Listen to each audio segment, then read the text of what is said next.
안녕하십니까. 반갑습니다. 이번 시간에는 사회복지사 1급 시험준비 핵심 요약 정리 사회복지정책론 제3강 강의를 시작하도록 하겠습니다. 이번 시간에 같이 살펴볼 내용들은 다소 어려워하시는 영역일 수도 있는데요. 같이 설명 듣고 또 기출문제의 유형들을 같이 수록해 놨으니까 여러분들이 충분히 도움받으시길 바라겠습니다. 이번 시간에는 사회복지 제도의 발달 이론에 대해서 살펴보도록 하겠습니다. 더불어서 복지국가를 유형화하고 있죠. 에스핑 앤더슨이라든지 다양한 학자들이 복지국가를 유형화하고 있습니다.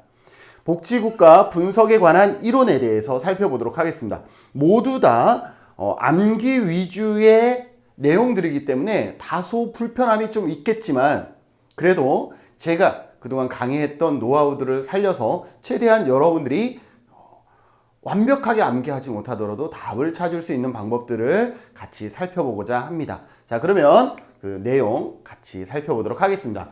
사회복지 정책의 발달 이론입니다. 사회 양심 이론입니다. 양심. 사회복지 정책이 어떻게 해서 발달됐느냐? 그거는 양심에 의해서 사회복지 정책이 만들어졌다라는 거죠. 여러분들, 제가 엊그제 로또를 샀는데요. 로또를 샀는데 1등에 당첨됐어요. 놀라지 마세요. 네, 거짓말 조금 섞었으니까요. 자, 로또 1등에 당첨됐어요. 그러면 그동안 내가 돌아보지 않았던 이웃에게, 돌아보지 않았던 친구들에게, 돌아보지 않았던 식구들에게 어떻게 하겠어요?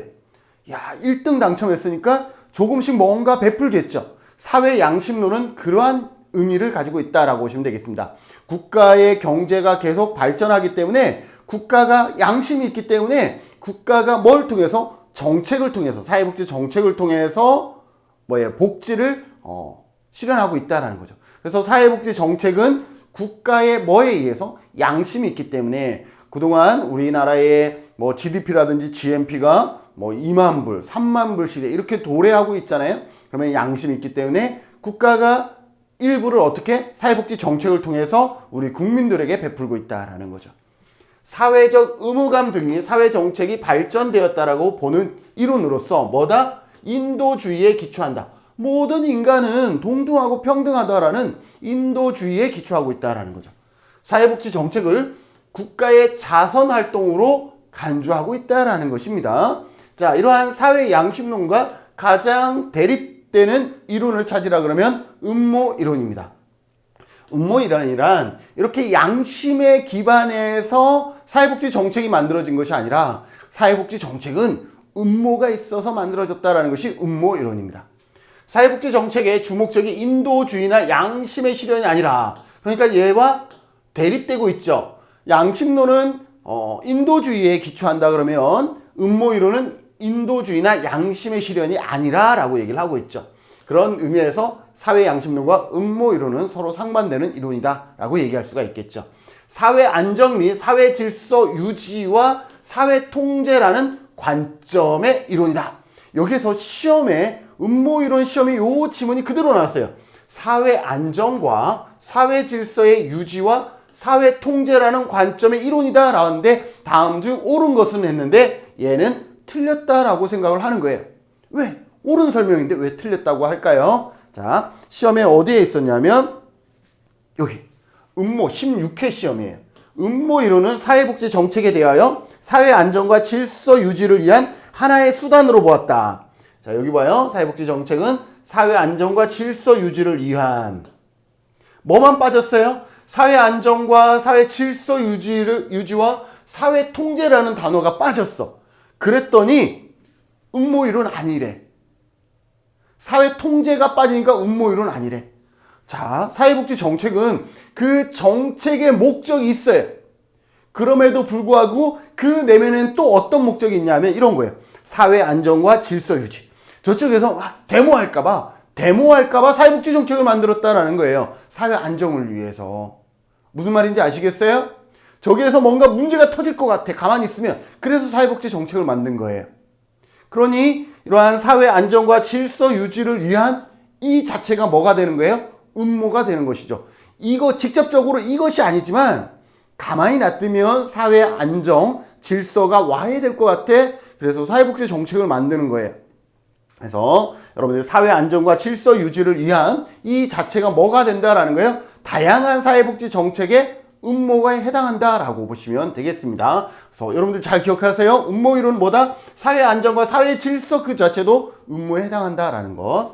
사회 양심론과 정반대의 입장이면서 여러분들 비스마르크, 독일의 비스마르크는 1883년에 건강보험, 1884년에 산재보험, 1889년에 노령폐질보험을 만들었어요. 근데 비스마르크가 그걸 왜 만들었다라고 얘기를 했죠? 맞아요. 그때 당시 노동조합을 와해시키기 위해서, 그래서 코퍼라티즘을 형성하기 위해서, 코퍼라티즘이라는 것은 전체를 장악하기 위해서, 지배하기 위해서, 내부를 통제하기 위해서 이러한 음모가 있지 않았냐라는 거죠. 그래서 비스마르크의 사회보험 입법을 보면 당시 극심하던 사회운동을 저지시켜, 노조들의 사회운동을 저지시켜 사회 질서를 유지하기 위한 뭐다?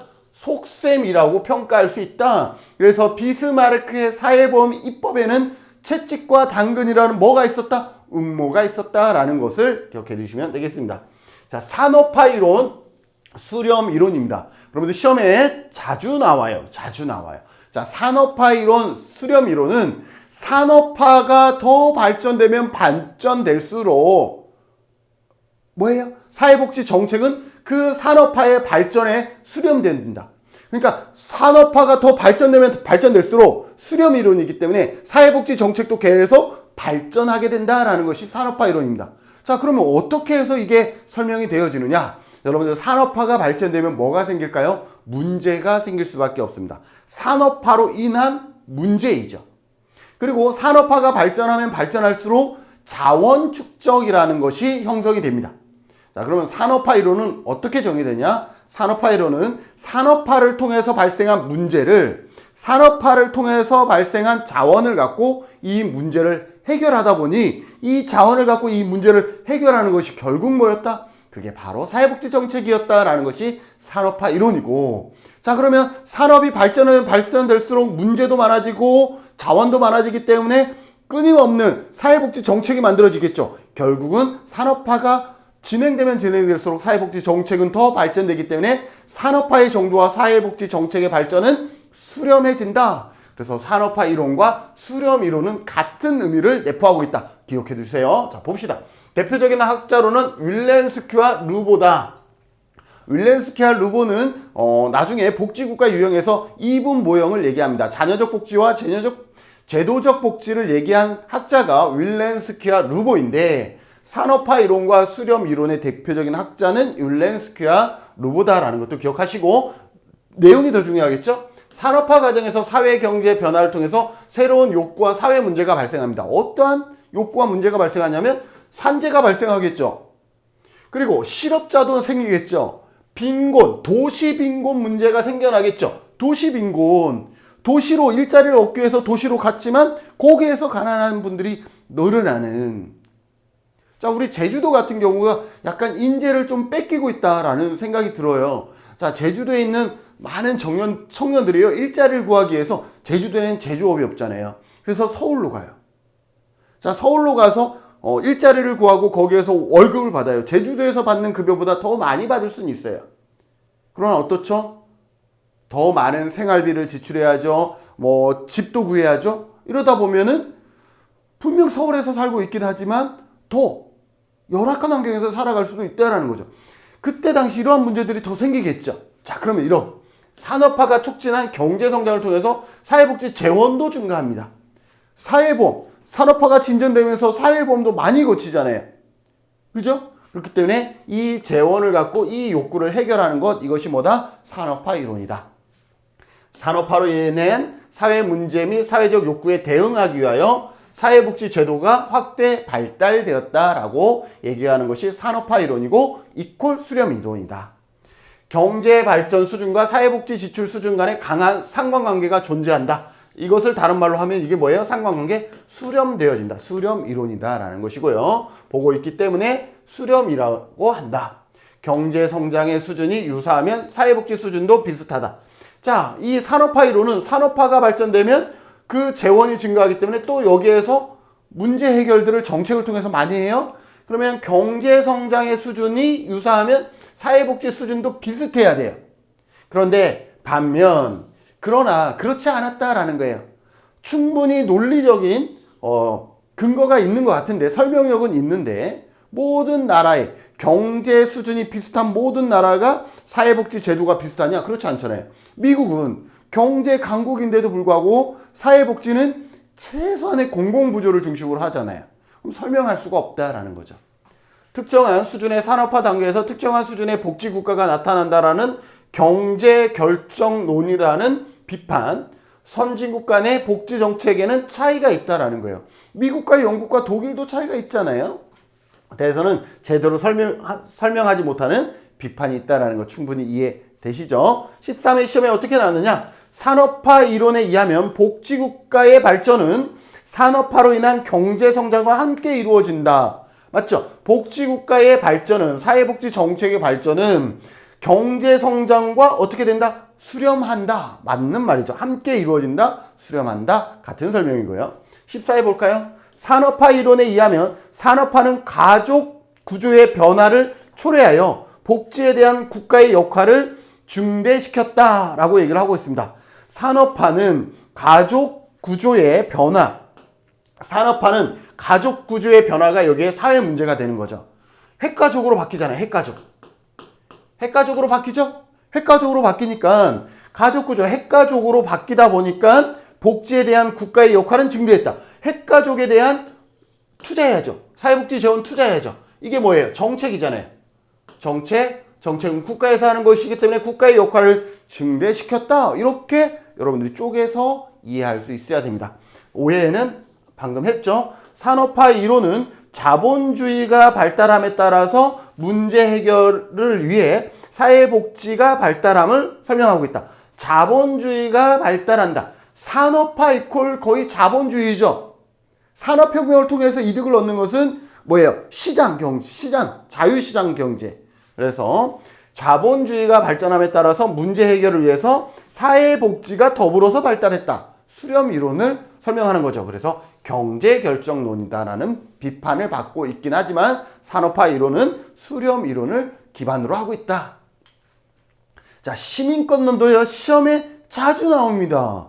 여러분들 시민권론 하면 마샬, 대표적인 학자 마샬의 시민권론 같이 기억해 두시면 좋을 것 같고요. 공참사 기억해 주시면 좋겠습니다. 시민권론, 마샬의 시민권론, 공참사. 마샬의 시민권은 참라고 해도 되고 정치권이라고 해도 돼요.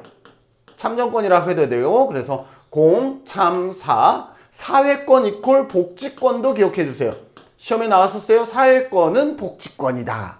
이렇게. 그래서 시민권은 공참사 기억해 두시면 됩니다. 실제로요, 좀 여기는 구체적인 내용이긴 하지만 18세, 공민권은 18세기에 등장합니다. 공민권은 뭐냐 하면요, 자유권을 얘기해요. 공민권은 계약을 맺을 자유와 재산을 소유할 자유, 집회 결사의 자유와 언론의 자유, 양심의 자유 등을 의미한다. 즉, 공민권은 뭐예요? 자유권을 얘기합니다. 처음에 자유권이 없었거든요. 부르주아들이 돈을 얻었지만 뭐는 없었어요? 그러한 자유가 없었던 거죠. 이때 당시 뭐예요? 시민혁명이 일어나기 전에는 농토를 가진 그러한 사람들이 가장 큰 권력을 가지고 있었죠. 지주, 영주 이러한 분들이. 그래서 이 부르주아 세력들이 자유를 얻기 위해서 시민혁명이라든지 이러한 것들을 했죠. 그래서 자유권, 공민권은 자유권에 해당한다.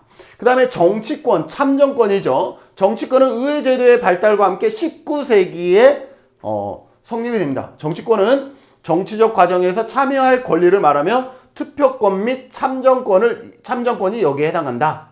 그러니까 참정권, 투표권, 그러니까 선거권과 피선거권을 얘기합니다. 그래서 정치권이라고도 얘기를 하고 이렇게 참정권이라고도 얘기를 하면서 투표권과 투표권, 그죠? 투표권을 얘기한다. 이걸 선거권과 피선거권, 선거권과 피선거권. 내가 어디에 출마할 수 있거나 내가 누구를 뽑을 수 있는 권리, 이것을 뭐라 그런다? 참정권, 정치권이다 라고 얘기를 한다. 그리고 사회권은 20세기에 등장하였다. 사회권은 최소한의 경제, 사회적 복지를 누릴 권리.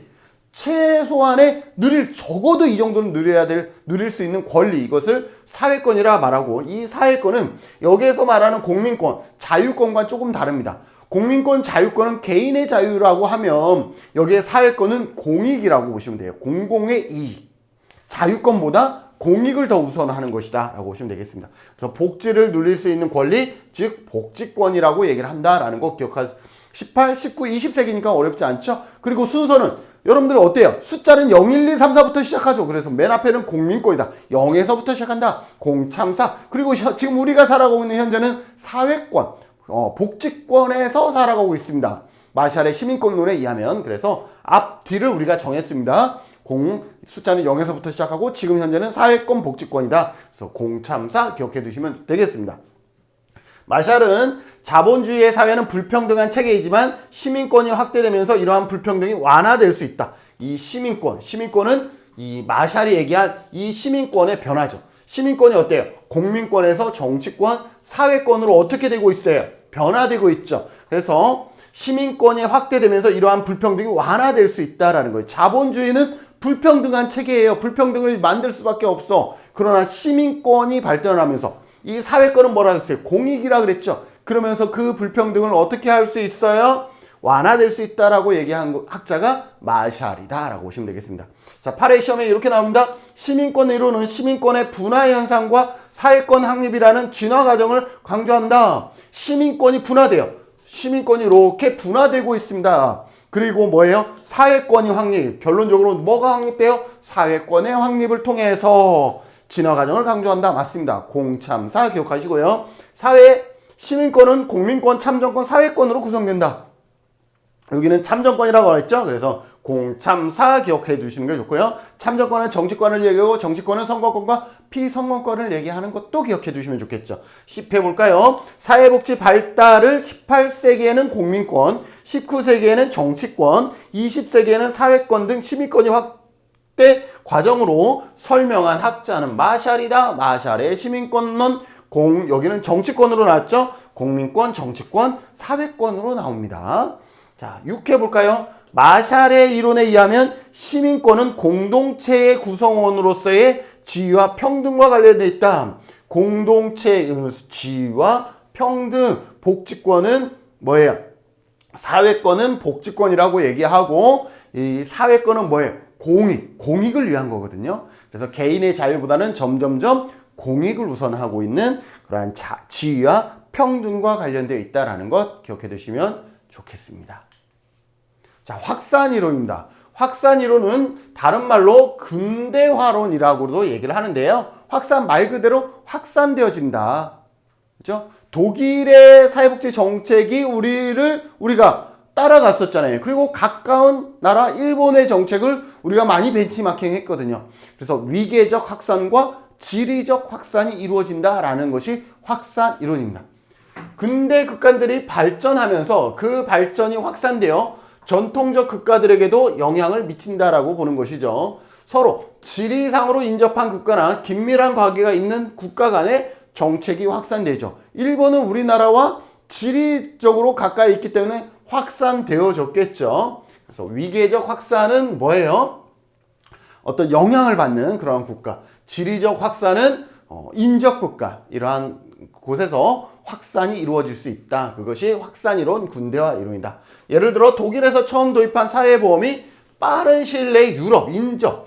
독일하고 유럽은 가깝잖아요. 그래서 유럽의 인접 국가로 퍼져나간 경우나 일본에서 도입된 여러 제도들이 우리나라로 도입된 경우 이것은 뭐라고 얘기할 수 있어? 이거는 확산이론이다 라고 얘기할 수가 있는 것이죠. 자, 종속이론은 상대적으로 시험에는 잘 나오지 않습니다. 근대화론에 대한 비판으로 이거에 대한 비판이에요. 즉 뭐냐? 확산이론은 인접국가로 확산되어진다라고 얘기를 했는데 종속이론은요. 그게 안 돼. 나라마다 뭐예요? 종속의 관계가 있다 보니까 뭐예요? 지배자는 늘 지배자의 역할을 하고 거기에 피지배자는 피지배의 역할밖에 할 수가 없다라는 것이 종속이론입니다. 근대화 이론에 대한 비판으로 세계 경제의 중심부의 국가 예를 들어서 과거에 일본이 그랬잖아요. 일본과 우리나라가 어때요? 일본은 중심부의 국가였고 우리는 식민지의 국가였잖아요. 그러면 중심부, 선진 자본주의 국가의 발전과 주변부, 국가의 저발전 사이의 관계를 분석하고 저발전의 원인을 설명합니다.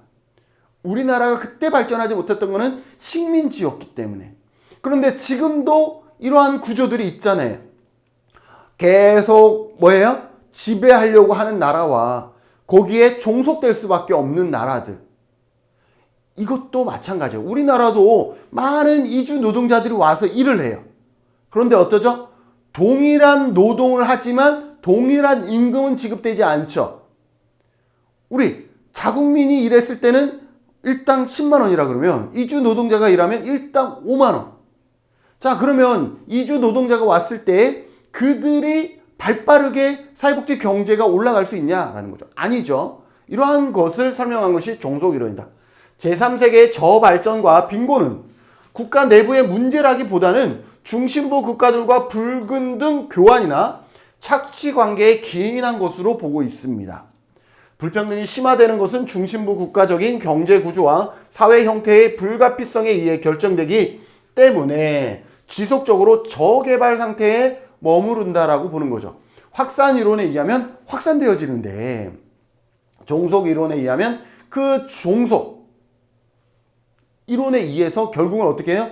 어떤 나라는 계속 권력을 갖고 어떤 나라는 계속 종속되어질 수밖에 없다라는 것이 종속 이론이다라고 보시면 되겠습니다. 그래서 종속 관계에 단절이 필요하다라고 얘기를 하고 있는 것이죠. 자, 12회 시험 볼까요? 확산 이론은 한 나라의 사회복지 정책이 다른 나라에 미치는 영향을 강조한다. 확산 이론이다.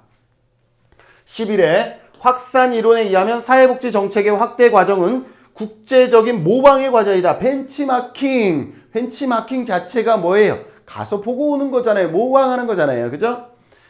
3회 한 나라의 사회복지 정책 발달이 국가 간 영향력이나 교류에 의해서 이루어진다. 이건 뭐예요? 확산 이론이죠. 확산 이론. 그래서 이렇게 확산 이론에 관한 시험도 언급되어지고 있다. 다음 엘리트론입니다. 정책은 엘리트로부터 대중에게 일방적 하향적으로 전달이 된다. 엘리트는 위에 있는 사람이죠. 엘리트에 의해서 하향적으로 이렇게 보급되어진다. 그래서 밑에 있는 사람은 일방적으로 결정되어진 정책에 우리가 영향을 받을 수밖에 없는 그러한 상황을 엘리트론이라고 봅니다. 대중들의 요구와 비판은 수용되지 않는다라는 그냥 위에서 하향적으로 만들어진다라고 보시면 되겠습니다. 행정관료, 입법가, 부자, 지식인들이 엘리트에 해당되는 것이죠. 등의 엘리트들은 사회적으로 권력을 갖고 정책 결정자가 되거나 정책 결정에 영향을 미치게 됩니다. 엘리트들은 공식적인 정책 결정에 있어서 대중들의 입장을 살피고 수용하는 것처럼 보이지만 단지 형식적인 차원에 불과하며 실질적으로는 자신의 선호나 가치에 따르게 된다라고 보시면 되겠습니다. 그것이 뭐다? 엘리트론이다 라고 보시면 되겠습니다. 만약에 이 엘리트가 우리 일반 시민들과 같이 합의해서 만들었다 그러면 그것은 엘리트론이 아닌 것이죠. 근데 그렇지 않기 때문에 엘리트론이라고 얘기를 하는 겁니다. 일반 시민들의 생각을 반영하지 않고 이들의 소수의 엘리트에 의해서 결정되기 때문에 엘리트라고 하는 거예요. 그렇기 때문에 실질적으로는 자신들의 선호나 가치에 따라 결정된다라고 얘기할 수가 있는 것이죠. 7회 시험에는 이렇게 나옵니다. 엘리트 이론은 실질적인 정책 결정이 소수의 권력가에 의해서 이루어진다. 즉 엘리트 이론의 키워드는 소수의 엘리트 이러한 단어가 나오면 아 이거 엘리트론이구나 라고 보시면 되겠습니다. 자, 다음 독점 자본주의입니다. 독점 자본주의는 신마르크스주의와 같다라고 일단 보세요. 자, 독점 자본주의는요, 원래 독점 자본주의는 언제냐면 1929년에 이 자유주의를 얘기합니다. 자유주의. 그리고 신마르크스주의는요 1973년 5월 쇼크 이후에 신자유주의에 대한 관점이다라고 보시면 되겠어요. 이 복지국가, 이 사회를 복지국가라고 그러거든요. 이 복지국가의 비판으로 나오는 것이 신마르크스주의예요. 그런데 신자유주의와 자유주의는 사상이 유사하죠. 그저 작은 정보를 주장하고 시장에게 내어맡기는 그러한 기본적인 사상이 같다라는 거죠. 그래서 독점 자본주의는 이때 어때요? 1차 세계대전 이후에 미국이 전 세계를 어떻게 해요? 거의 자본력, 엄청난 생산력을 기반으로 해서 독과점을 하게 되는 거죠. 그래서 세계대공황이 있었던 거죠. 1차 세계대전 이전에. 애덤 스미스가 얘기한 보이지 않는 손은 뭐가 없을 때, 독과점이 없을 때 가능했었어요. 그러나 실제로 독과점이 존재했고 독점 자본주의가 존재했고 그러다 보니까 복지국가, 케인즈가 얘기하는 복지국가가 만들어진 거죠. 그런데 케인즈의 복지국가 이론도 유효수요 이론도 오일 쇼크에 직면하면서 스태그플레이션이 발생하면서 막을 내립니다.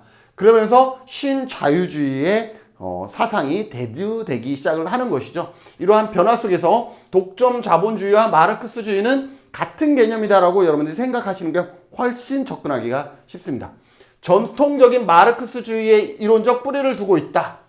그래서 독점 자본주의 신마르크스주의는 전통적인 마르크스주의의 이론에 뿌리를 두고 있다라고 보시면 되고, 복지국가는 자본 축적과 정당화. 자, 복지국가는 자본 축적과 정당화를 동시에 달성할 수 없어요. 여러분들, 자본 축적. 자, 복지국가라는 것은 평등한 것을 복지국가라고 얘기를 해요. 자, 그런데 평등한 것을 복지국가라 그러는데, 자, 그 평등을 위해서 뭘 했죠? 국민연금도 걷고 건강보험도 걷고 산재도 걷었어요. 자, 이 걷는 순간 이거는 누구의 돈이에요? 국가의 돈이죠. 연금으로 봅시다. 연금 걷었어요. 그러면 평등을 위해서, 나의 소득 재분배를 위해서 국가가 연금을 걷었어. 그런데 연기금이라는 엄청난 자본 축적이 이루어져요. 그러니 국가의 권력이 커졌고 나는 국가의 눈치를 볼 수밖에 없는 관계밖에 안 되죠. 그러니 신마르크스주의, 독점 자본주의에 의하면 어떻게 돼요? 자본 축적이 과연 정당할 수 있을까? 자본 축적이 평등을 만들어낼 수 있을까? 그거는 애시당초 모순이야 라고 얘기를 하는 거죠. 그래서 복지국가는 자본 축적이 정당하다라고 얘기를 하는 거죠. 그래서 국민연금을 걷는 것이잖아요. 국민연금 걷는 게 자본 축적이에요. 그리고 그게 복지국가를 이루기 위해서는 정당하다라고 얘기를 해요. 그러나 마르크스주의가 보기에는 동시에 달성할 수 없는 모순이다. 자본 축적과 정당화는 모순이다라는 거예요. 자본이 축적되는 순간 국가의 권력은 커질 수밖에 없기 때문에 노동자들은 국가를 눈치 볼 수밖에 없어 라고 하는, 그건 모순밖에 안 되는 거야. 그런데 너희들은 그걸 믿어? 이렇게 얘기하는 것이 신마르크스주의다 라고 보시면 되겠습니다. 복지국가는 자본의 이익에서 벗어날 수 없다고 간주하고 있고, 독점 자본주의 이론은 세 가지 관점에서 구분해 볼 수 있는데, 자, 독점 자본주의 이론은 세 가지, 이 복지국가라는 나라를 세 가지 관점으로 보면, 도구주의 관점에서 보면 국가는 자본가 계급의 이익을 대변할 수밖에 없다라는 거예요. 도구적으로 국가는 자본가 계급의 이익을 결정하는 도구에 지나지 않는다라는 거예요. 그리고 구조상도 그러다 보니까 결국엔 국가의 정책은 자본가 개입의 이익을 내는 결과를 낳을 수밖에 없어. 도구적으로 그렇기 때문에 구조적으로 그런 결과를 만들어낼 수밖에 없어 얘기를 해요. 그래서 여러분들 도구주의, 구조주의, 계급투쟁은 뭐냐? 그러나 노동자 계급이 자본가 계급과 노동자 계급이 정치적 계급적 투쟁에 따라서 노동자가 만약에 이긴다 그러면 세력이 강해지면 국가는 노동자 계급을 위한 복지국가의 형태를 갖게 된다라고 보는 것이 독점 자본주의의 세 가지 관점이다. 그래서 독점 자본주의는 도구주의와 구조주의와 그리고 계급 투쟁의 관점을 설명하고 있다라는 것까지 정도만 기억하시면 되겠습니다. 3회 볼까요? 독점 자본주의 이론은 마르크스주의 이론에 뿌리를 두고 있다. 그래서 독점 자본주의 이퀄 신마르크스잖아요. 먼저 이거를 기억하세요. 신마르크스이기 때문에 당연히 신만 붙였죠. 그래서 독점 자본 이퀄 신마르크스니까 당연히 마르크스의 뿌리를 두고 있다 라고 우리가 받아들일 수 있죠. 13회 신마르크스주의 이론은 뭐예요? 전통적 마르크스주의의 이론적 기초를 전통적 마르크스 그냥 마르크스주의의 동일한 거죠. 이론적 기초를 둔 갈등주의적 시각이다. 하나가 추가됐네요. 아, 이걸 갈등주의적 시각이구나 라고 설명할 수가 있네요. 여러분들 독점 자본주의, 신마르크스주의 기억해 두시면 좋겠습니다. 이번에는 복지국가를 이제 유형할 거예요. 복지국가 언제라 그랬어요? 1929년에서 1973년. 이거는 저의 논리이고요. 좀 더 복지국가는 언제 2차 세계대전 이후에 1945년 2차 세계대전 이후에 복지가 더 발생했기 때문에 복지국가는 여기서부터 여기까지라고 해도 저는 무방할 것 같고요. 좀 더 자세하면 2차 세계대전 1945년 이후 또 1970년대까지를 복지국가라고 보셔도 될 것 같습니다. 자, 여기는 복지국가를 유형하고 있어요. 이 시기의 국가들을 유형화했다라고 보시면 되겠습니다. 첫째, 윌렌스키와 르보의 이분 모형입니다. 윌렌스키와 르보의 이분 모형. 윌렌스키와 르보는 두 가지로 나눕니다. 뭐 자녀적 모형과 제도적 개념으로 나눈다. 반드시 기억하세요. 윌렌스키와 르보는 제도적 모형과 자녀적 모형으로 나눈다. 라는 것. 그래서 윌렌스키와 르보의 이분 모형 이렇게 외우셔야 돼요. 윌렌스키와 르보 두 글자 이분 모형 기억해 두세요. 자, 자녀적 모형은 여러분들이 그 핵심 키워드 자녀적은 선별적이다 기억하세요. 자녀적 이퀄 보충적 선별적이다. 같은 의미라고 보시면 돼요. 우리 선별적 복지냐 보편적 복지냐 많이 했죠. 자녀적 모형은 선별적 모형에 해당합니다. 선별적 어떻게 선별을 하죠? 어떠한 소득 이하에 있는 정말 혼자 생활하기 어려운 대상을 중심으로 해서 선별적으로 서비스를 제공하는 것, 정책을 펼치는 것을 뭐다? 자녀적 모형, 선별적 모형이다 라고 보시면 되겠습니다. 사회복지는 제1차 집단, 가족이나 교회 등에 의해서 제 기능을 발휘하지 못하는 경우 어떻게? 일상생활을 스스로 할 수 없는 이러한 가족이나 교회 등 1차적인 보호에서 제외되는 그러한 빈민과 같은 요보호 대상자를 대상으로 하여 사회적으로 최저한의 굿불을 주는 역할만 수행하게 됩니다. 어떤 거예요? 공공부조.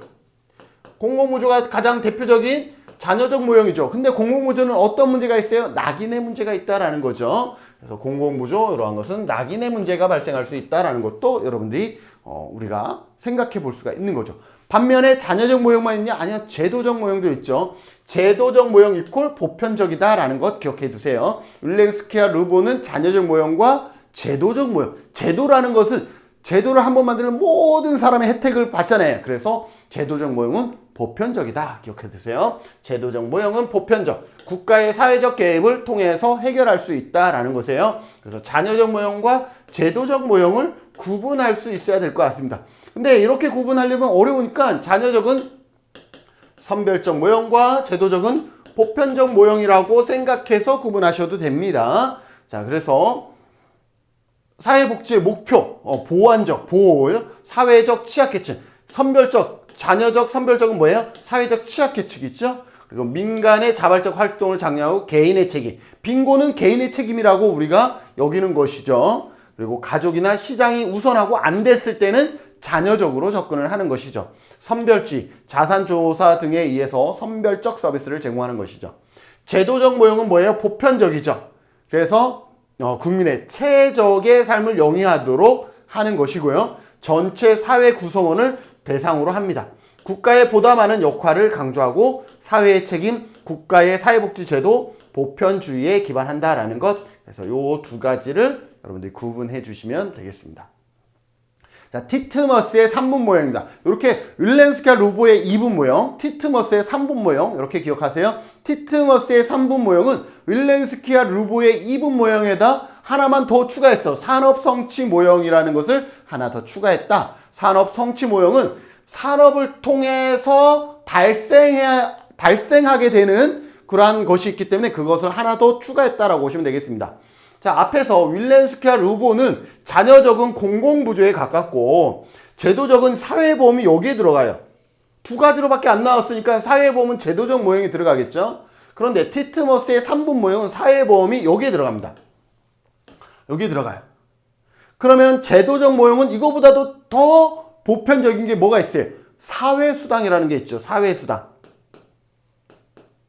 이렇게 보시면 되겠죠. 자, 봅시다. 윌렌스키와 루보의 유형에 산업성취 모형 하나를 추가합니다. 산업성취 모형 하나가 추가가 되어집니다. 그래서 세 가지 유형으로 유형화된 것이고요. 사회보험 제도가 시장에서의 지위를 수정하는 것이 아니라, 이때 당시는 어떻게 생각하냐면, 여러분들 사회보험은 어때요? 내가 일을 할 때 사회보험을 낼 때에는 어때요? 우리 사회복지 현장에서 관장님이 있고 중간관리자가 있고 이제 실무자가 있어요. 만약에 이 상태에서 우리가 정년을 맞게 된다 그러면 어떻게 될까요? 관장님의, 적절한 비유인지 아닌지 모르겠어요. 자, 관장님이 노후의 삶과 실무자로서 정년을 맞은 사람의 삶은 어떻게 되겠어요? 노후 이후에도 그 삶이 유지가 된다는 거예요. 생활 수준이. 왜? 사회보험은 어때요? 많이 낸 사람은 결국 나중에 많이 받게 되잖아요. 그러니 많이 냈다라는 것은 내가 낼 때 당시도 고소득자였고, 그런데 나중에 많이 받으니까 내가 이게 받을 때 당시도 뭐가 되겠어요? 고소득자에 포함될 수밖에 없는 거예요. 그래서 사회보험은 보수적이다라고 해요. 보수주의. 왜? 계급이 계속 유지가 된다라는 거예요. 완벽한 소득 재분배를 통해서 평등을 만들어내는 것이 아니라 본인의 과거에 지위가 계속 유지가 되어지기 때문에 보수주의적 관점이 있다라는 걸 기억하세요. 자, 그래서 사회보험 제도가 시장에서 지위를 수정하는 것이 아니라, 즉 고소득자가 낮아지고 저소득자가 상향되어지는, 이렇게 지위를 수정하는 것이 아니라 지위가 그대로 유지되어져요. 과거와 미래에 기능을 하고 있기 때문에 재분배의 기능이 더 강한 보편적 프로그램, 소득 재분배가 더 강한 보편적 프로그램과는 그 성격이 다르다라는 점을 강조하면서, 여기에서 제도적에서 산업성취 모형 하나를 덜어냈다라고 보시면 되겠죠. 자, 그래서 보충적, 자녀적 모형은 윌렌스키와 루보의 이분 모형과 동일해요. 공공구조죠. 윌렌스키와 루보의 자녀적 개념과 동일하고, 사회복지는 빈곤층과 요보호자들에게 국부를 주는 역할을 하고 공공구조 프로그램이 대표적이다. 반면에 산업성취 모형은 아까 뭐였어요? 사회보험 제도를 여기다 뺐다 그랬죠. 왜? 얘는 보수적이야. 소득 재분배가 완벽하지가 않아. 그래서 사회복지 제도의 중요한 역할을 경제의 종속물로서 통합 구체화하고 있다. 그래서 경제적인 산물이다라는 거죠. 이게 상당히 보수적이다라는 거죠. 사회복지를 경제성장의 수단으로 활용하자고 했기 때문에 신여적 목적이다. 신여적 모형이다 라고 얘기를 하는 거죠. 사회복지를 경제성장의 수단으로 활용하자 했기 때문에 신여적 모형이다 라고 보는 거예요. 사회보험이 주요 프로그램이다. 신여적 모형 기억하세요. 산업성취 모형, 신여적 모형 시험에 나옵니다. 산업성취 모형, 신여적 모형 기억해 주시고요. 왜? 산업성취 모형은 뭐에 수반되는 거예요? 이거 그 시장의 지위가 그냥 유지되는 거야. 그래서 신여적 모형이다. 이렇게 암기하셔도 돼요. 자, 제도적 재분배는 뭐예요? 가장 소득 재분배가 잘 이루어지는 거죠. 시장 경제의 메커니즘 밖에서 보편적 서비스를 제공하는 기본적이고 종합적인 제도이다. 가장 기본적이고 종합적인. 그래서 보편적 프로그램을 강조하고, 여기 사회수당이 여기에 해당됩니다. 사회수당. 가장 보편적인 게 뭐예요? 사회수당. 우리나라의 가장 보편적인 사회수당은 뭐밖에 없어요? 아동수당이 여기에 존재하죠. 13회 볼까요? 티트머스 복지국가 유형을 자녀적 모형과 산업성취 모형, 그리고 제도적 모형으로 구분하였다. 맞죠? 자녀적과 제도적은 우리가 윌렌스키와 루보의 이분 모형이 있었고, 티트머스는 여기에서 산업성취 모형 하나를 추가하면서 3분 모형으로 확대했다라는 거 기억해 두시면 좋겠습니다. 시험에요. 가장 많이 나오는 거는요, 여기는 감귤이 한 2개 정도 있어야 되는데, 에스핑 앤더슨의 복지국가 유형화입니다. 에스핑 앤더슨은 일단 2가지 탈상품화 정도와 계층화의 정도에 따라서 유형화를 하게 됩니다. 탈상품화는 뭐냐? 여러분들이 시장에 노동력을 갖다 내다 팔지 않아도 살아갈 수 있는 정도예요. 그러니까 여러분들이 일하지 않고 가만히 있어도 여러분들이 살아갈 수 있는 정도예요. 복지가 잘 돼 있으면 여러분들이 일하지 않아도 살아갈 수가 있겠죠. 그러니 탈상품화 정도가 높다라는 것은 복지가 잘 돼 있다라는 거예요. 노동자가 자신의 노동력을 상품으로 시장에 내다 팔지 않고도 살 수 있는 정도를 의미하고, 탈상품화가 높을수록 복지 선진국이다. 정책이 잘 돼 있다라고 얘기를 하는 것이죠. 계층화는 뭐예요? 잘 사는 사람과 못 사는 사람이 아주 많은 계층으로 쪼개져 있는 것을 계층화라 그러겠죠. 그래서 계층화란 계급과 신분을 분열시키고 계층 구조를 강화시킨다라는 의미입니다. 저소득은 아무리 노력해도 고소득으로 갈 수 없는 그러한 뭐예요? 상당히 분리되어 있는 그러한 수직적인 관계, 이것을 계층화라고 볼 수가 있는 것이죠. 19회 에스핑 앤더슨은 복지국가 유형을 탈상품화와 계층화 등을 기준으로 분류하였다. 이건 가장 기본적인 거예요. 에스핑 앤더슨은 탈상품화와 계층화로 나누어진다라는 거 먼저 기억하시고요. 그 다음에 중요한 것이 세 가지. 그럼 어떻게 나누어지느냐? 에스핑 앤더슨 다 글자 세 글자죠. 그래서 에스핑 앤더슨은 세 가지로 나누는데 자유주의 복지국가, 조합주의 복지국가, 사회민주주의 복지국가입니다. 자, 자유라는 단어가 들어가면 여러분들 기억하시기 쉬워요. 자, 에스핑 앤더슨 처음 뭐예요? 자유. 그 다음에는 조합 또는 보수예요. 조합 또는 보수예요. 그 다음에 세 번째는 사회민주주의예요. 어렵지 않아요. 자, 자유라는 단어가 들어가면 누구 생각하라 그랬어? 미국이라는 나라만 생각하세요. 자, 자유주의 복지국가 미국이에요. 미국만 생각하세요. 미국은 사회복지 정책이 뭐 중심으로 발전? 공공부조 중심으로 발전됐죠. 그래서 공공부조를 강조하고 탈상품화. 자, 공공부조를 강조하기 때문에 탈상품화 정도가 높아요, 낮아요? 낮죠. 탈상품화 정도가 낮고 그 다음에 계층화는 어떻게 되겠어요? 높겠죠. 탈상품화와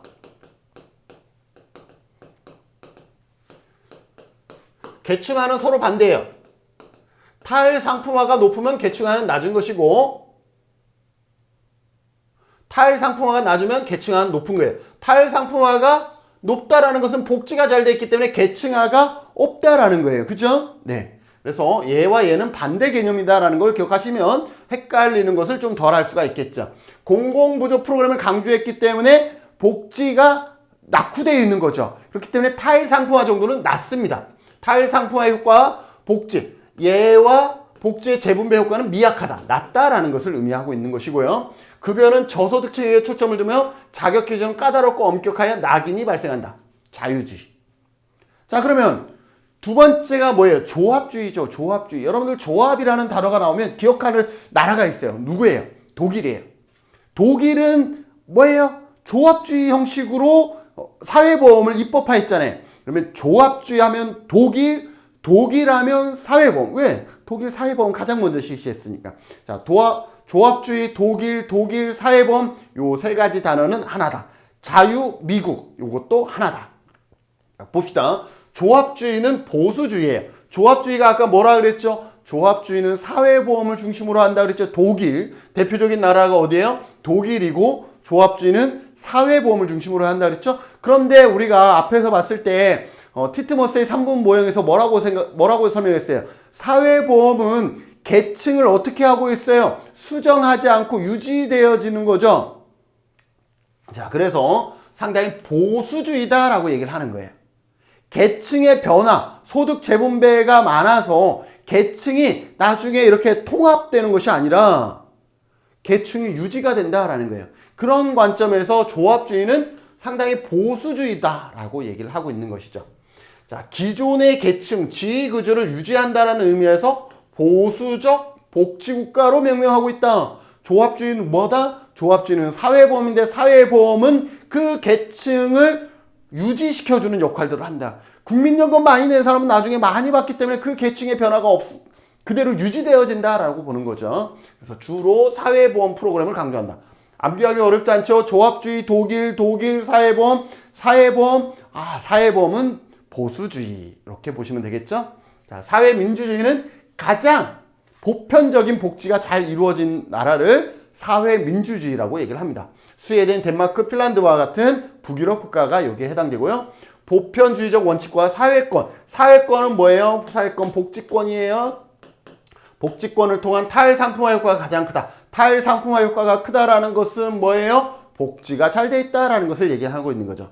복지의 재분배적 기능이 강력하다. 여성의 경제활동을 촉진하며 여성의 경제활동 참여는 뭐예요? 복지가 잘 돼 있다는 거죠. 돌봄이라든지 이러한 그 시스템이 잘 돼 있기 때문에 여성이 이제는 사회 진출하게 되는 것이잖아요. 사회 서비스의 비중이 높아졌다. 사회 서비스의 비중이 높아졌기 때문에 탈상품화 효과가 큰다라고 얘기를 하는 것이죠. 자, 16회 볼까요? 에스핑 앤더슨은 복지국가의 유형 중 자유주의 복지국가는 미국이죠. 시장의 효율성을 중시한다. 미국은 뭐예요? 시장. 미국 하면 시장의 효율성이죠. 네. 15회 에스핑 앤더슨은 복지국가의 유형 중 조합주의. 조합주의 하면 독일 사회보험 보수주의. 조합 단위의 제도로 인하여 위험 분산의 효과가 상대적으로 낮게 발생한다. 위험 분산의 효과가 상대적으로 낮게 나타난다. 소득 재분배 효과가 상대적으로 낮다. 맞죠? 11회 에스핑 앤더슨이 분류하는 사회민주주의. 사회민주주의는 복지가 잘 돼 있고 탈상품화 정도가 가장 높은 나라이죠. 복지정책 대표적인 국가는 스웨덴, 덴마크, 노르웨이 등이다. 맞죠?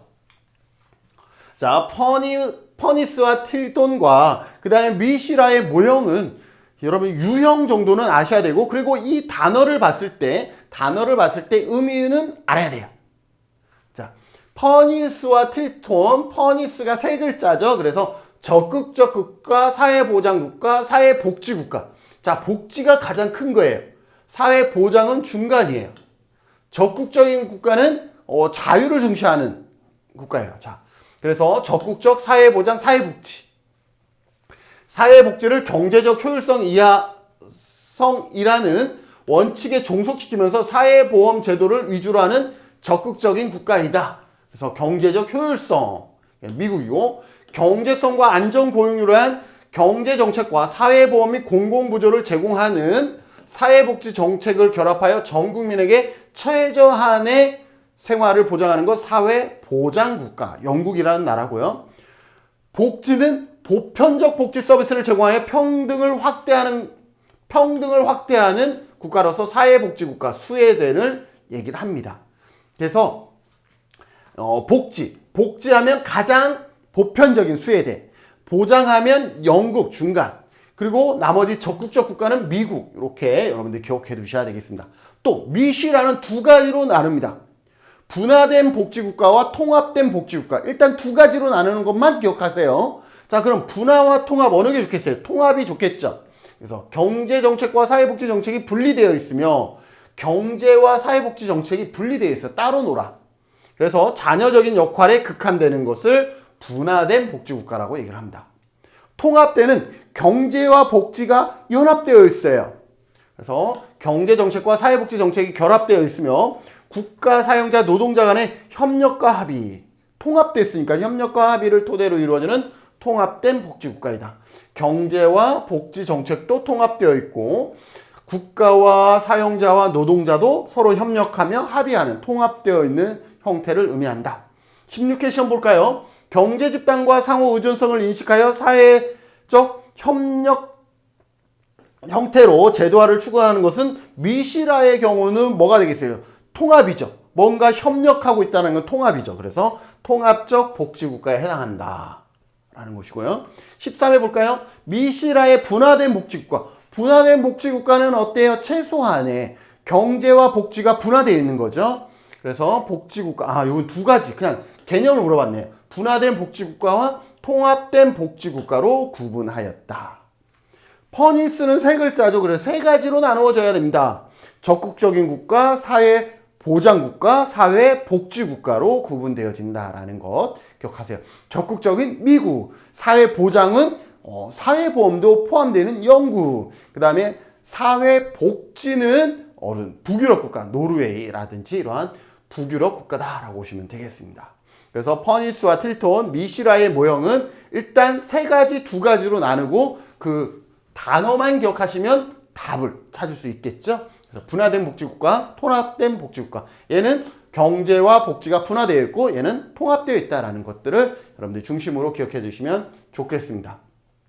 자, 이번에는 복지국가 분석의 이론입니다. 복지국가 분석의 이론. 자, 신마르크스주의입니다. 신마르크스주의, 독점 자본주의. 우리가 이미 배운 거예요. 이미 배운 거기 때문에 생략하려고 그러다가 다시 한번 강조해 보겠습니다. 신마르크스주의. 복지국가는 자본주의를 유지하기 위해서 자본 축적과 안정화라는 서로 매치될 수 없는 모순을 갖고 있다는 거죠. 노동력의 재생산 등의 복지 정책을 펴고 있다라고 간주를 하고 있어요. 신마르크스 주의는 언제 만들어진다 그랬어요? 1970년대 후반 복지국가에 대한 비판적 입장을 가지면서 대두된 이념이다.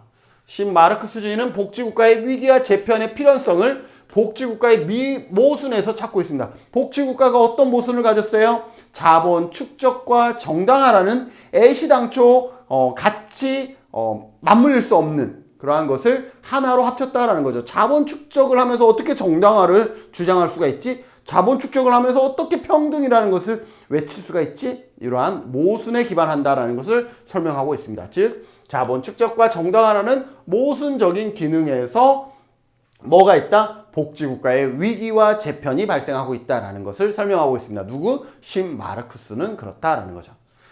따라서 반면 모순적인 기능을 갖는 자 그러면 복지국가가 그렇게 모순적이었냐라는 거죠. 그러면 복지국가가 그렇게 모순적이었다 그러면 어떻게 1970년대 초에 이르러서야 위기에 처했냐라는 거죠. 1945년부터 복지국가가 왕성하게 됐다 그러면 적어도 30년 동안 어떻게 그게 유지가 될 수 있었냐라는 거죠.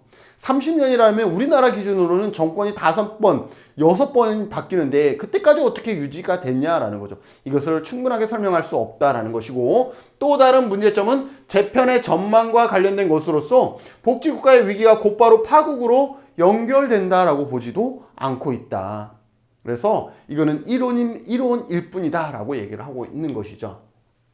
자, 사회민주주의는 어떤 거예요? 사회민주주의는 가장 복지국가를 대변하고 있는 이론이다라고 보시면 되겠습니다.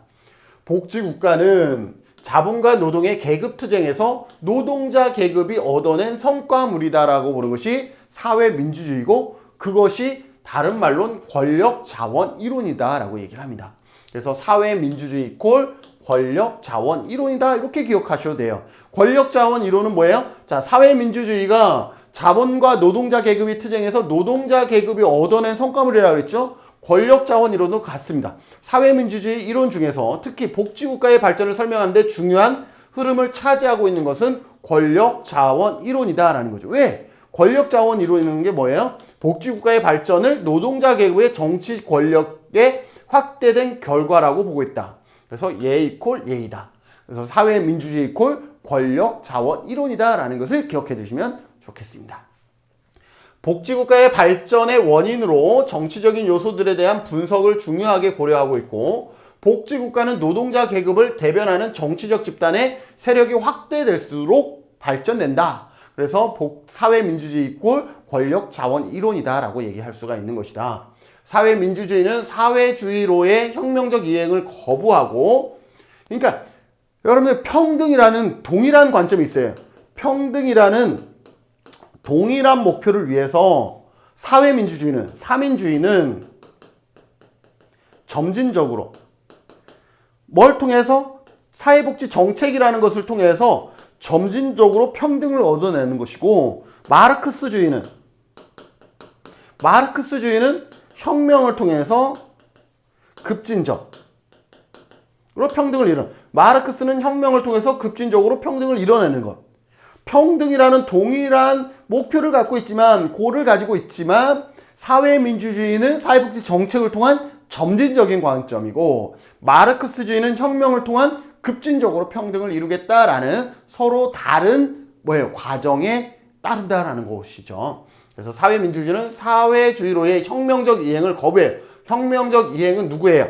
마르크스주의예요. 거부하고 민주주의 확대와 심화를 통해 민주주의 확대와 심화는 결국은 사회복지 정책들을 얘기해요.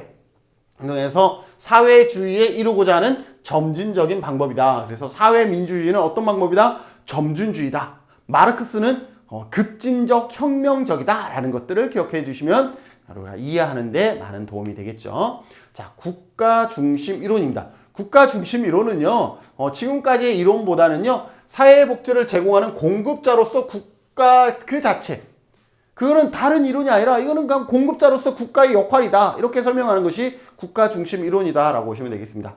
국가중심 이론은 집단의 역할을 강조하는 사회중심적인 이론과는 달리 집단의 역할을 강조하는 것이 아니라 그냥 국가의 자율성을 강조하는 거예요. 그거는 국가가 알아서 공급자의 역할을 해주는 거다. 이것이 사회복지 정책이고 복지국가다 라고 얘기를 하는 것이죠. 사회복지의 수요에 초점을 맞춘 이론들과는 달리 그냥 공급자 측면에서만 생각을 하고 있는 거죠. 사회복지의 공급 측면에서 초점을 두고 복지국가 발전을 설명하는 이론이다. 국가 중심 이론의 특징은 복지국가의 발전을 설명하는 데 있어서 국가 조직의 형태, 국가 조직이 중앙집권이냐, 지방분권이냐, 조합주의냐, 다원주의냐 이러한 것에 의해서 공급이 많이 이루어지냐, 적게 이루어지냐 이런 게 결정이 되어지겠죠. 또 정치인 관료들의 개혁성이나 정책 형성 과정 등 국가와 관련된 변수들이 오히려 더 중요시한다라는 거죠. 이러한 국가와 관련된 변수들에 의해서 공급이 더 많이 이루어질 수도 있고 엄청 까다로워서 공급이 이루어지지 않을 수도 있다는 것이 국가 중심 이론이다. 그래서 중앙 집권적이고 조합주의적인 국가 형태에서 복지국가의 발달이 상대적으로 용이하다. 왜? 딱 하나 딱 결정하면 끝나니까. 그래서 정부 관료 기구들이 각각의 이익을 극대화하기 위해서는 기구를 확대하라는 경향이 존재하며 이러한 경향이 복지국가의 확대에 영향을 미친다. 그래서 국가 중심 이론은 시험에 자주 나오지 않지만 이러한 의미, 공급자로서의 역할이 더 중요하다. 수요자가 얼마나 욕구가 많냐, 뭐 노동자가 얼마나 투쟁하느냐 이게 아니다라는 거예요. 공급자가 공급자의 역할에서 공급자의 의지에 달려있다. 그 공급자의 의지에는 이러한 국가 관련된 변수들이 영향을 많이 미치게 된다라는 것이 국가 중심 이론이다 라고 보시면 되겠습니다. 자, 이익집단 이론은요, 권력, 방금 얘기했던 사회민주주의와는 유사하면서도 좀 달라요. 방금 얘기했던 사회민주주의 중에 권력자원 이론이 있죠. 권력자원 이론은 누구가 권력을 잡았을 때, 노동자가 권력을 잡았을 때 형성되어지는 그것이 복지국가에 기여하는 것이 크다라고 얘기를 한 것이 사회민주주의인데, 이 권력자원 이론과 이익집단 이론은 같아요. 이익집단은 다양한 이익집단의 이익 추구 과정에서 나타났다라고 보는 거죠. 그런데 권력집단은 이 다양한 이익집단 중에 누구? 노동자. 그것만 차이가 있는 거예요. 그래서 이익집단이라는 것은 다양한 이익집단들의 이익 추구 과정에서 나타났다라고 보는 것이고, 권력집단 이론은 그 중에서 노동자에 의해서 노동자가 그 권력, 정치력을 획득함으로써 얻는 것을 권력집단 이론이다라는 것 두 개 비교해서 여러분들 기억해 두시면 좋겠습니다. 정부의 공공정책은 선거에서 득표를 위한 경쟁에서 비롯된다. 그래서 다양한 이익집단은 거기에 누가 더 영향을 끼치느냐, 이기느냐. 권력집단은 거기에서 노동자가 이겼을 때 권력집단 이론이 되는 것이죠.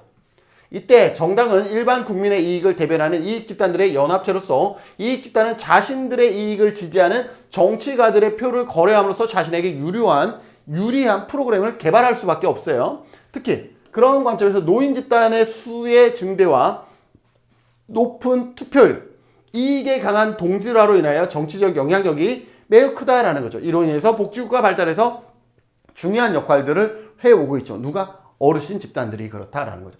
미국과 같은 다원화된 민주국가에서 적용하기 적합한 이론이다. 왜 민주국가가 기본이 되어져야 되느냐? 이게 기본이 되지 않으면 이익집단들이 동일한 상황에서 서로 경쟁할 수 있겠어요? 민주주의가 안 되면 안 되겠죠. 여기서 으쌰으쌰 하는데 뭐야? 이렇게 버리면 으쌰으쌰 하다가 숨을 수밖에 없잖아요. 그렇기 때문에 이러한 이익집단 이론은 뭐가 기본이 돼야 돼? 민주적인 분위기가 기본이 되었을 때 이익집단들의 그 안에서의 경쟁을 통해서 보다 나은 정책이 만들어진다라는 것이죠. 그래서 칠해볼까요? 이익집단 정치 이론은 민주주의 제도가 발달하지 않은 국가에서는 적합하지 않다. 민주주의 제도가 발달하지 않으면 이익집단들끼리 서로 대등한 관계에서 경쟁할 수가 없다라는 거죠.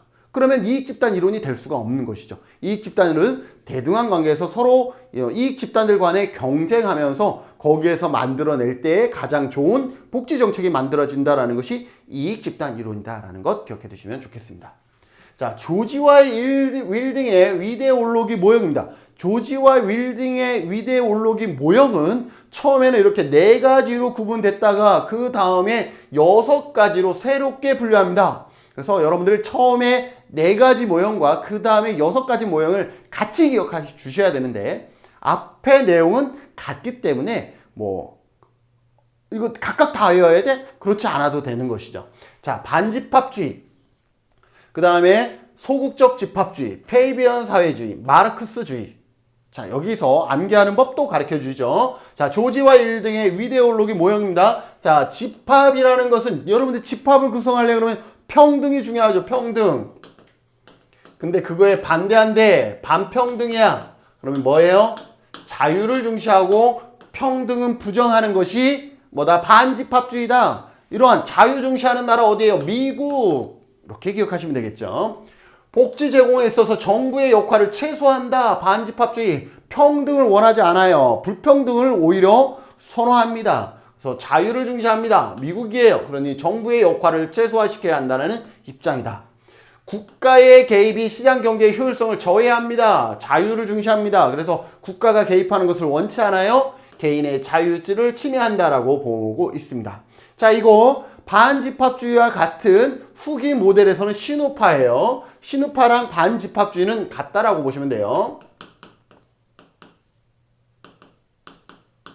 자, 신우파 볼까요? 신우파 여기 보면 불평등을 옹호하는 입장이다. 제 말이 틀리지 않죠? 불평등을 옹호한다. 평등이 아니라. 그래서 주요 사상의 신우파는 어떤 게 되겠어요? 신우파의 주요 사상.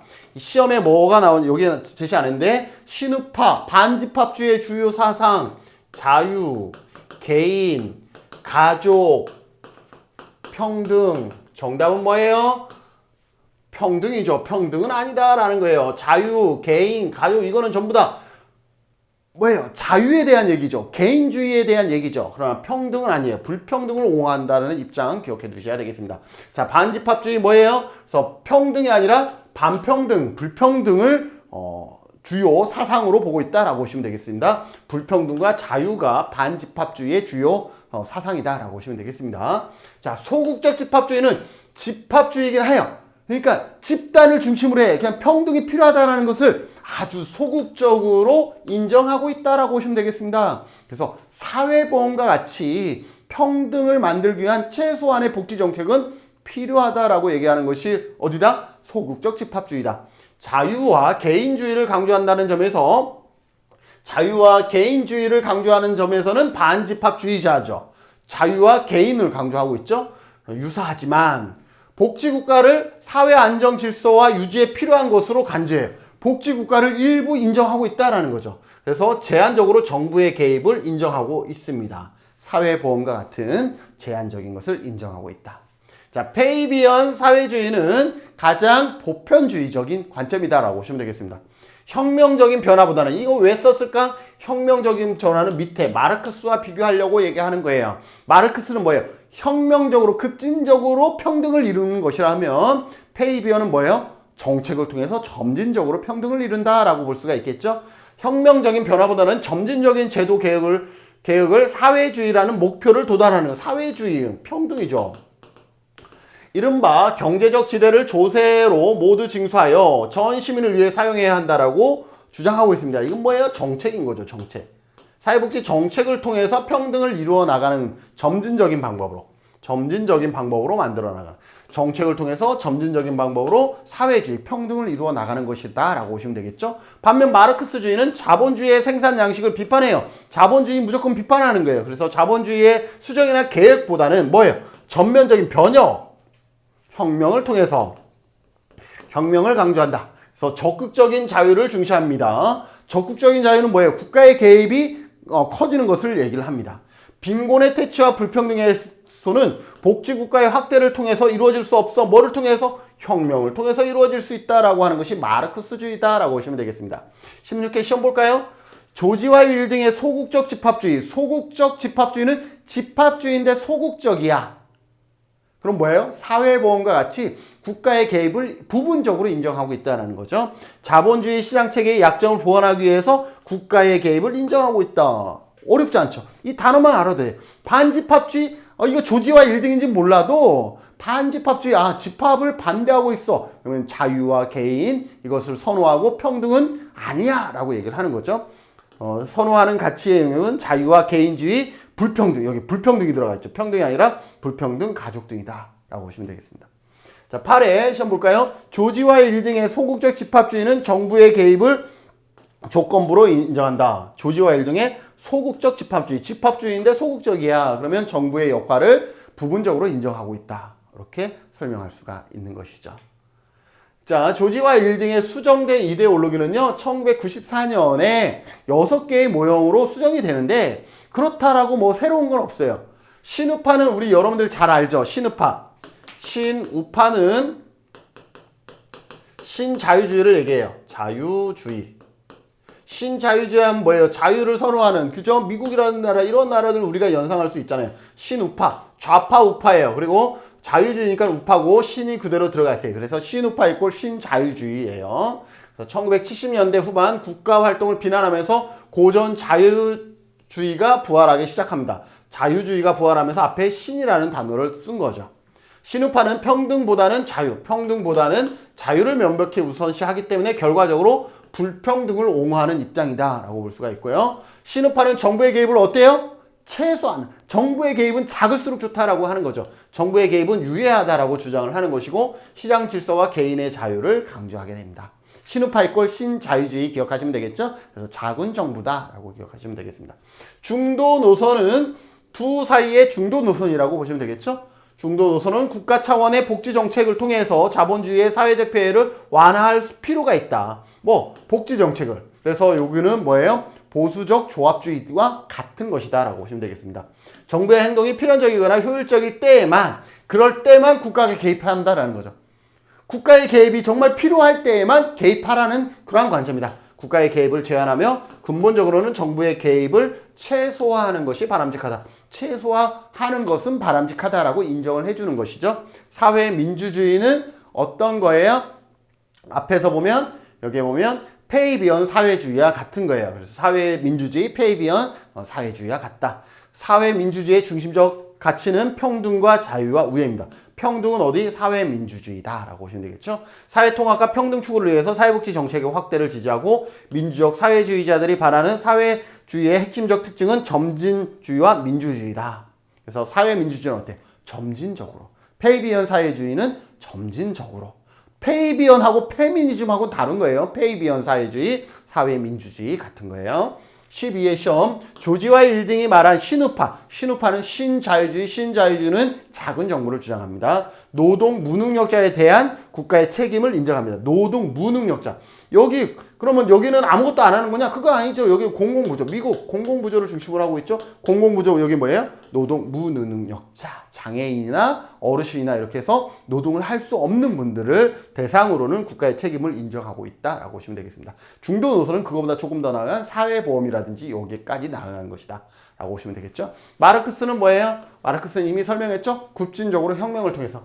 마르크스주의자는 민주적 사회주의자들과 마찬가지로 자유평등 우애. 이거는 동일하다 그랬죠. 목표는 동일해요.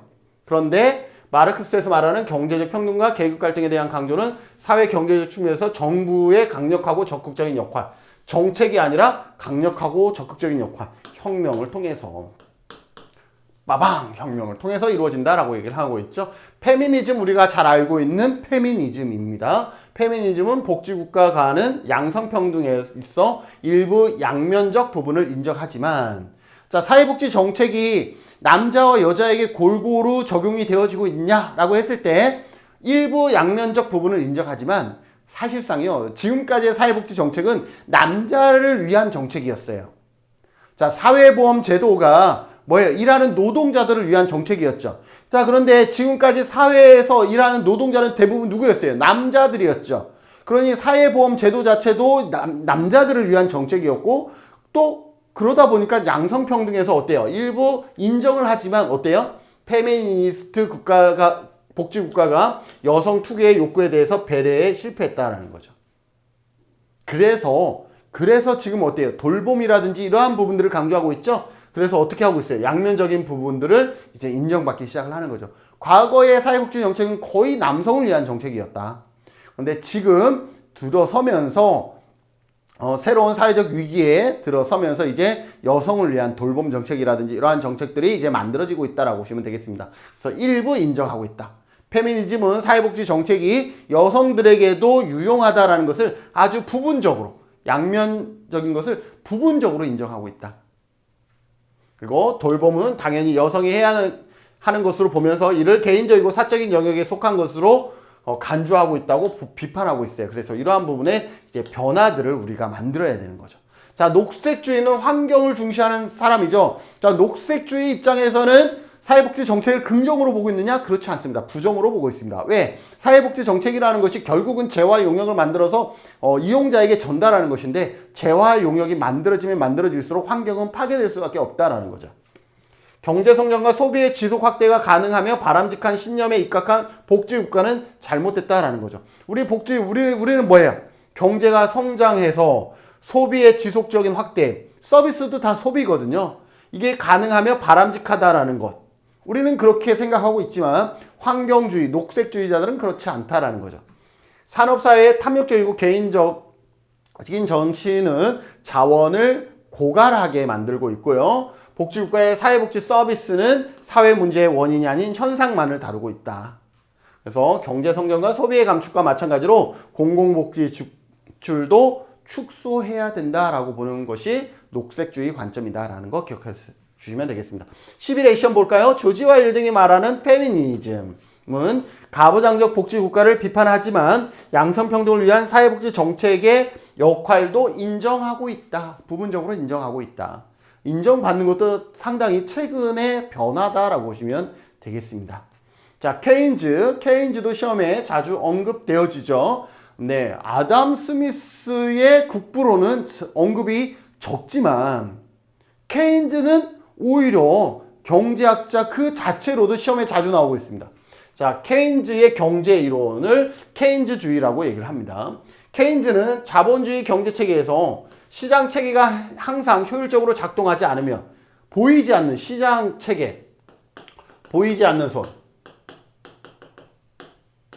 이게 아담 스미스의 국부론에서는 보이지 않는 손이 잘 작동한다라고 얘기를 했지만 사실상 아담 스미스는 전제가 있었어요. 그게 뭐였냐면 독과점이 존재하지 않으면 보이지 않는 손은 잘 한다라고 전제를 한 거죠. 그런데 미국이라는 나라가 어때요? 독점 자본주의가 형성이 되어지면서 보이지 않는 손은 제 역할을 하지 못하게 됐고 결국은 자유주의는 막을 내리고 이제 복지국가가 도입하는 거죠. 이 복지국가에서 루즈벨트는 케인즈의 경제 이론을 따르게 되는 것이죠.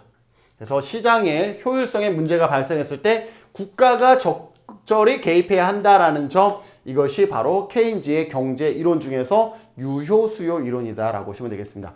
국가가 적극적으로 경제에 개입하여 유효 수요를 창출함으로써 시장의 불안정성을 보완할 수 있다라고 본 거죠.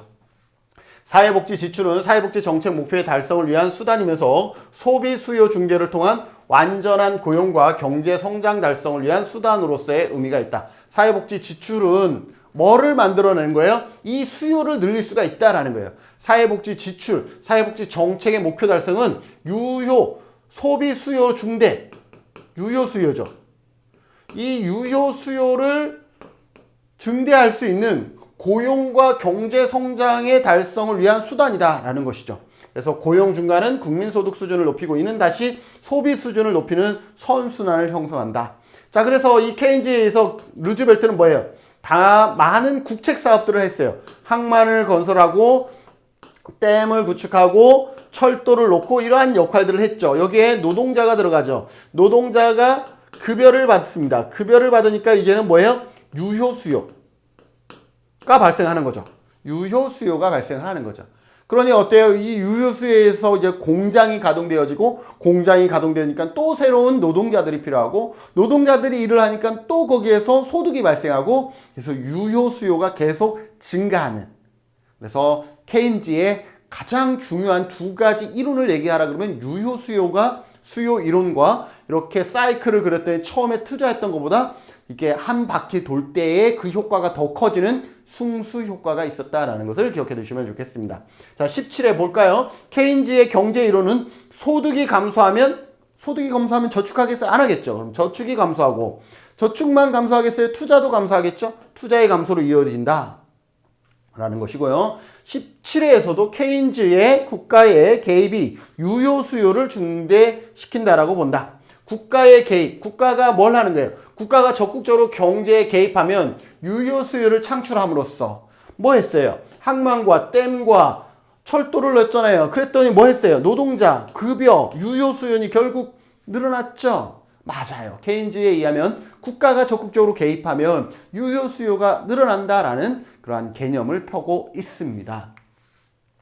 자, 신자유주의와 신보수주의입니다. 신자유주의, 신우파. 언제 발생해요? 1970년대 후반 이후. 그죠? 언제? 복지국가 위기.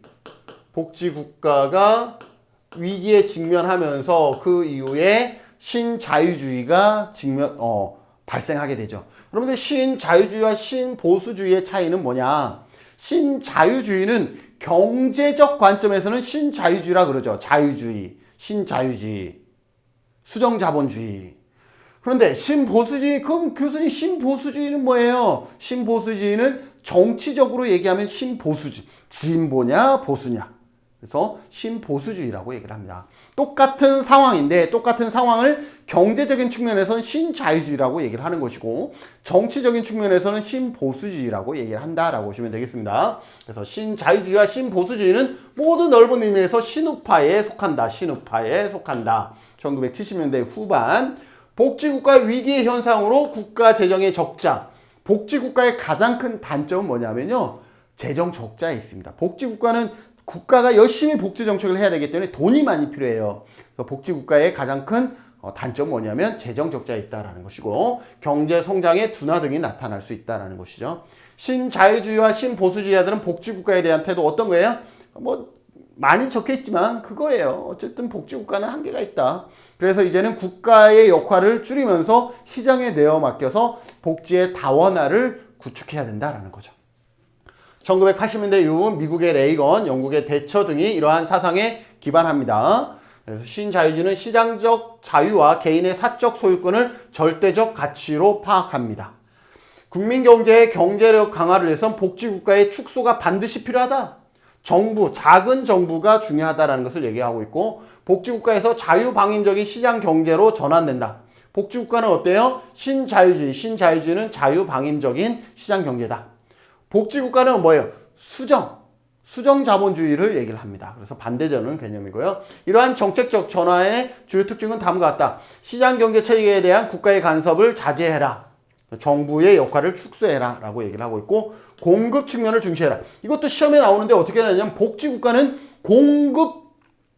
공급 위주의 정책이다 라는 거예요. 아니죠. 복지국가는 뭐 중심의 정책을 폈어요? 수요 조절 정책을 편 거예요. 무슨 말인지 아시겠어요? 신자유주의가 공급 측면을 중시했다 그러면 복지국가는 수요 측면을 중시했다. 복지국가 하면 여러분들 케인즈 하면 유효 수요. 그러니까 수요를 조절하는 정책을 폈다라고 보시면 되겠습니다.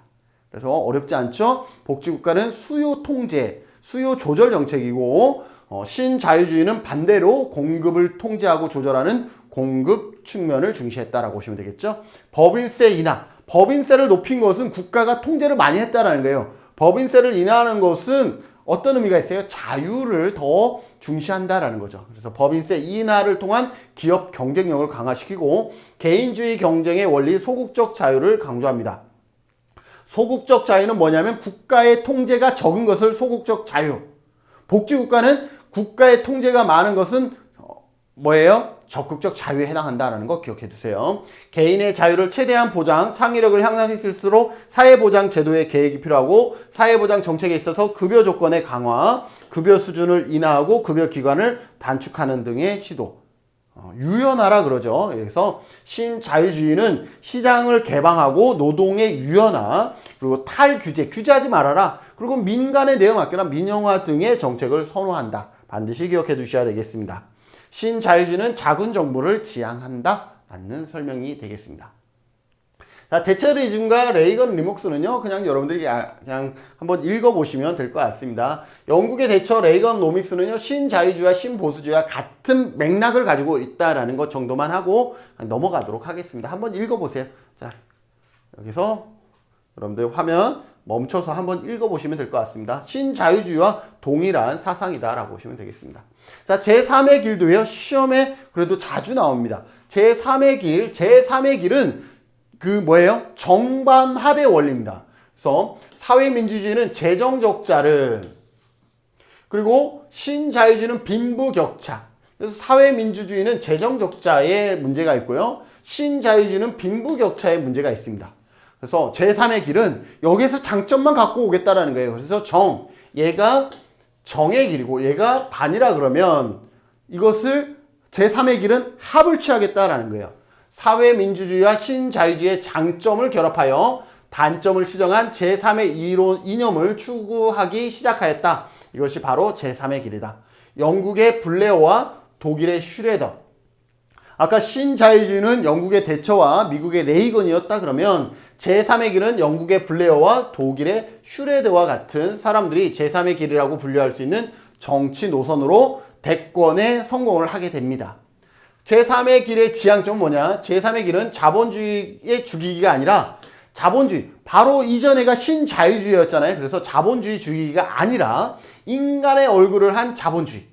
인간의 적어도 양심 있는 자본주의가 되어져야지. 그래서 인간의 얼굴, 이거는 뭐예요? 양심을 가진 자본주의를 만들겠다라는 거예요. 그래서 유럽 좌파의 부활이라고도 합니다. 좌파.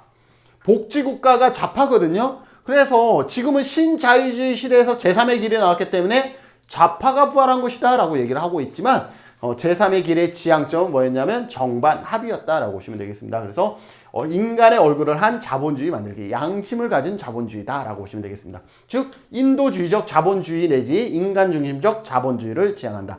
자, 인도주의 뭐예요? 양심.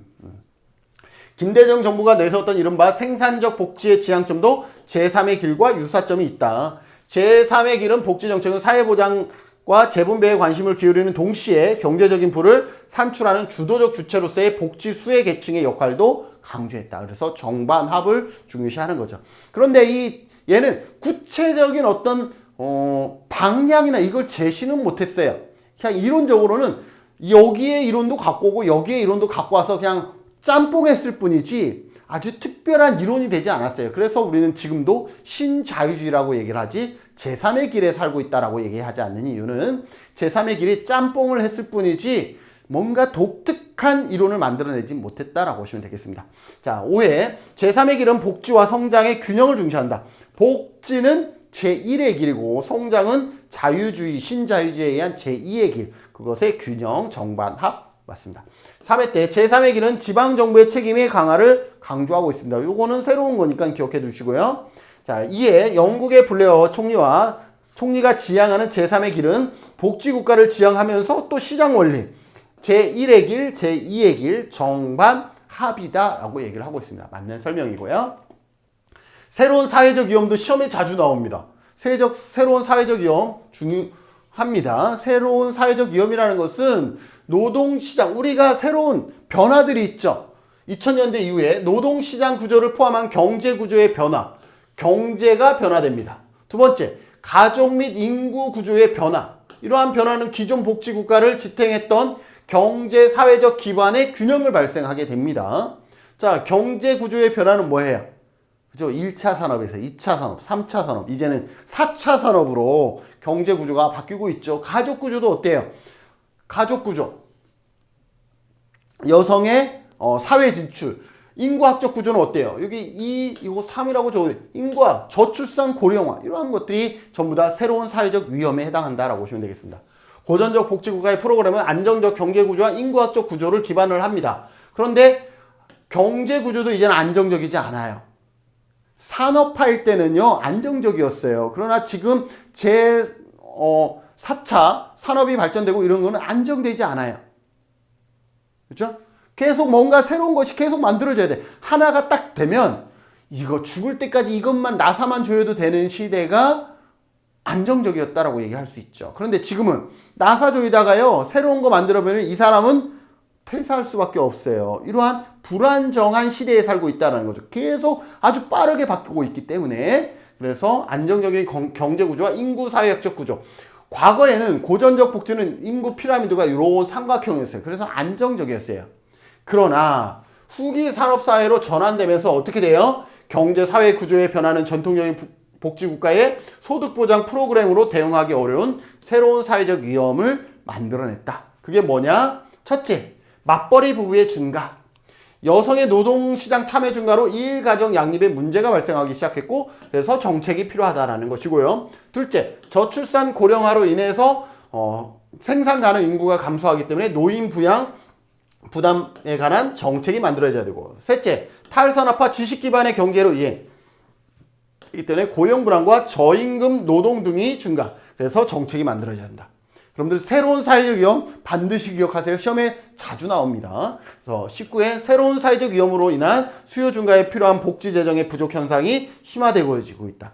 자, 새로운 사회적 위험으로 인해서 수요가 증가하고 있죠. 이러한 원인으로 인해서 수요가 계속 증가할 수밖에 없습니다. 자, 수요가 증가했다는 것은 뭐예요? 복지 재정의 부족을 야기시킬 수밖에 없는 것이죠. 그래서 옳은 지문이 되겠습니다.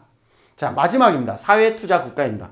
여러분들 아까 제3의 길이 특별한 이론을 제시하지 못했다 그랬죠. 그 특별한 이론을 제시하지 못하다 보니까 사회투자는 그 제3의 길을 실천적으로 어떻게 할 것이냐를 제시해줬다라고 보시면 되겠습니다. 사회투자는 제3의 길의 실천적인 어떤 실천 방향이다라고 보시면 되겠습니다. 영국 노동자 정부가 제3의 길의 구체적 실천 전략을 제시한 국가 모형에서 비롯됐다. 제3의 길 뭐야? 이거 뭐야?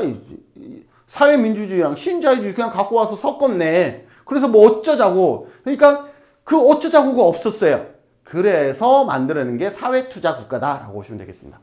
제3의 길의 이념적 토대를 제공하기도 했던 앤서니 기드스는 사회투자 국가를 제시합니다. 복지의 투자적 성격과 생산적 성격을 강조하면서 복지와 성장, 사회정책과 경제정책의 상호 보완성을 강조합니다. 무슨 말이냐? 그동안은 복지는 복지고 생산은 생산. 복지국가는 복지만 너네 얘기했지? 생산 너희는 복지 없이 시장만 얘기했지? 아니야. 제3 사회투자 국가는 이거야. 너희가 지금 복지에 투자하는 것이 결국은 향후에 뭐를 만들어낸다? 생산성을 높인다라는 거예요.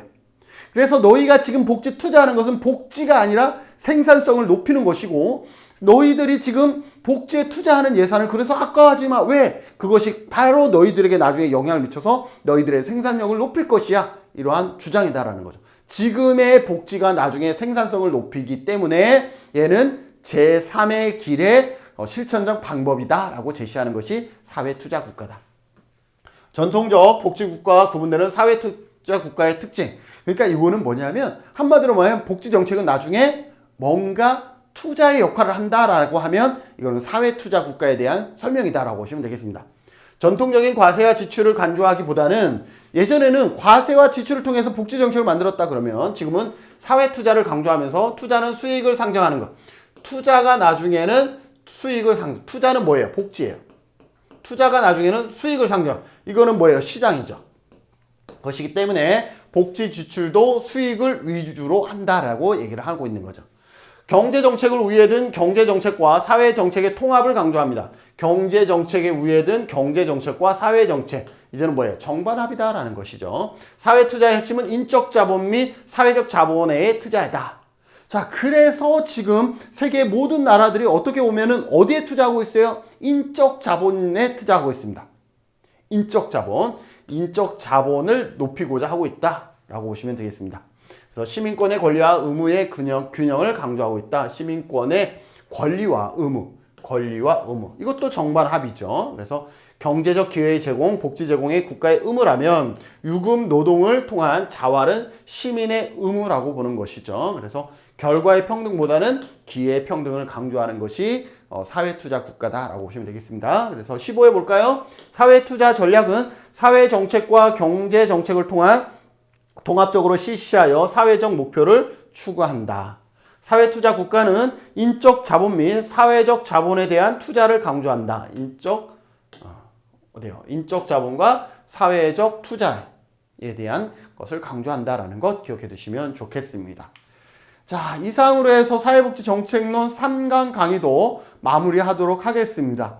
나름 열심히 강의는 했는데 여러분들이 어려웠던 내용들이 조금은 이해가 되셨는지 좀 궁금하기도 하고요. 그랬으면 좋을 것 같고요. 그래서 원래는 더 많이 진도를 나가야 되는데 그러면 시간이 더 많이 길어질까 봐 조금 진도는 좀 작게 뺐습니다. 그래도 뭐 제가 시계가 없어서 그런데 시간은 좀 많이 지났을 것 같은데 여러분들 이 한강을 통해서 마치 여러분들이 열심히 공부한 것 같은 그런 효과가 있었으면 좋겠다라는 마음으로 이번 강의도 마치면서 날씨 많이 쌀쌀해지고 있습니다. 환절기에 건강 유념하시면서 여러분들이 달성하고자 하는 사회복지사 1급 목표를 위해서 꾸준하게 쉬지 않고 열심히 나아가는 여러분들 되시기를 바라면서 이번 강의 마치도록 하겠습니다. 수고하셨습니다.